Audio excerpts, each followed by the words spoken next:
കുട്ടി ഇങ്ങനെ പാനിക് ആവല്ലേ. കുട്ടി ഒരു കാര്യം ചെയ്ത് തൽക്കാലം ലച്ചുവിൻ്റെ കൂടെ നിൽക്കേ. അതൊന്നും പറ്റത്തില്ല. അവൾ ഉറക്കത്തിൽ എന്തെങ്കിലും ചെയ്താലോ? ഒരു ചുക്കം ചെയ്യില്ല. കുട്ടിയുടെ ഫുൾ പ്രൊട്ടക്ഷൻ ഞാൻ തരും.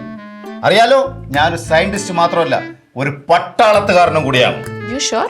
യാ ഐ ഷുവർ. ഒരു പട്ടാളത്തുകാരൻ വാക്ക് പറഞ്ഞ വാക്കാണ്. കുട്ടി വയ്ക്കോളൂ. ഓക്കെ. ഇത് ഇവിടെ ഇരുന്ന ശരിയാവില്ല, അവിടെ നിന്ന് എടുക്കാം. മഹാലക്ഷ്മിയെ കൊണ്ട് കൈ തന്നിട്ട് തിരിച്ചു വേണം പോലും. കൊടുത്ത് പപ്പൻ കൊടുത്ത്. എന്നാലും എന്തിനാണ് ലച്ചു രാത്രിയിൽ കഴുത്തി പിടിക്കുന്നത്?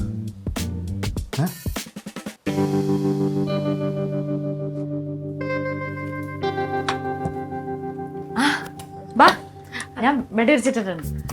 ലച്ചു കിടന്നോ? ഞാൻ കുറച്ച് കഴിഞ്ഞിട്ട് കിടന്നോളാം. അതെന്താ അങ്ങനെ? നിനക്ക് ഉറക്കം വന്നില്ലേ? ഇല്ല, എനിക്കെന്തോ സ്ഥലം മാറിയോണ്ടാണോന്ന് അറിയില്ല, ഉറക്കം വരുന്നില്ല. ഇവിടെ ഇരിക്കേ. കുഴപ്പമില്ല, ഇവിടെ ഇരിക്കേ. ഇന്ന് കൊറേ ഓടി നടന്നതല്ലേ, എന്തായാലും ക്ഷീണം കാണും. ബാ കിടക്ക്, താൻ ഉറങ്ങിക്കോളൂ. ഞാൻ കിടന്നോളാം. ലച്ചു ഉറങ്ങിക്കോ. ഇയാൾക്ക് എന്താ ഒരു മാറ്റം പോലെ? ഇങ്ങനൊന്നല്ലല്ലോ എൻ്റെ അടുത്ത് പെരുമാറിക്കൊണ്ടിരുന്നത്. ഇല്ല, ഒന്നുമില്ല.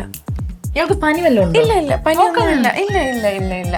ലച്ചു ഇടയ്ക്കിടയ്ക്ക് എന്തിനാ എന്റെ കഴുത്തിൽ തൊടുന്നേ? എനിക്കത് ഇഷ്ടമല്ല. ആണോ? ശരി, കിടന്നോളാം.